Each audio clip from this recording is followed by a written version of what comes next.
Hello, everyone. My name is Ben, and I'm an associate here with the Brain Injury Advocates of Wyoming. In today's video, we'll be discussing depression that can occur after traumatic brain injury. Let's start by answering what is depression.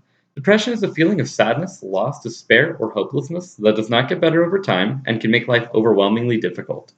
There is cause for concern when feelings of depression or loss of interest in activities occur at least several days a week and last for more than 2 weeks. Symptoms of depression include feeling down or hopeless, loss of interest, feeling worthless, change in sleep or appetite, tiredness or lack of energy, moving or speaking slowly, restlessness, and thoughts of death or suicide. Feeling sad is normal as a response to the loss and changes a person faces after traumatic brain injury. However, prolonged sadness or loss of interest, along with the symptoms we listed, are often key signs of depression. Depression is a common problem after a TBI. Roughly half of all traumatic brain injury survivors are affected in the first year of injury, while nearly two-thirds are affected within 7 years.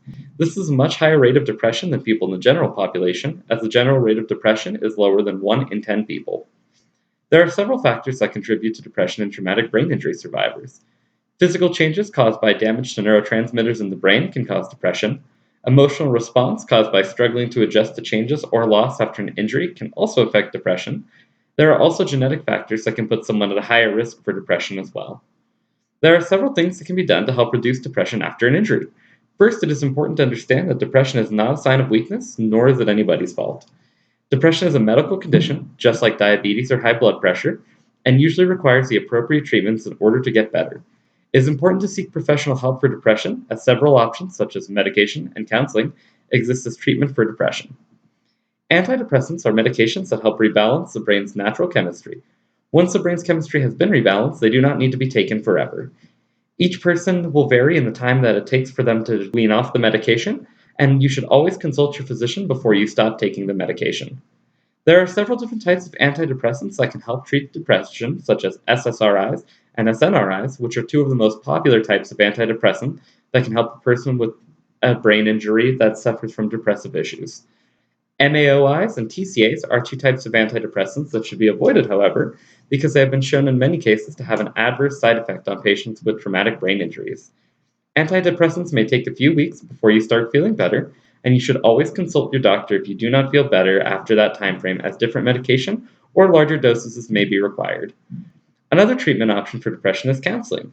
There are several different types of counseling, such as cognitive behavioral counseling, which helps people learn how to change the way they think and feel about the things that happen to them and how they see themselves. Behavioral activation therapy helps people with depression become more active again and begin to enjoy pleasurable activities once more. Both types of counseling can help a person with depression, however, many people have the best results when they take medication as well as going to counseling. Other approaches, such as exercise, acupuncture, and biofeedback, have also been shown to be helpful in treating depression in the general population. However, a professional who specializes in traumatic brain injuries should always be consulted before starting these treatments. Many different professionals can help with treating depression in patients who have suffered an injury, such as psychiatrists, physicians, and brain injury rehabilitation specialists. There are many options available if someone wants to seek treatment for their depression after a TBI. Well, this brings us to the end of our video, guys. We hope that you enjoyed it, and I hope that we've been able to give you a little bit more information about depression issues that may occur after traumatic brain injury. If you liked the video, be sure to like the video and subscribe to the channel to stay up to date on all of our latest information. Thanks so much, and we hope to see you guys on the next one. Have a great rest of your day.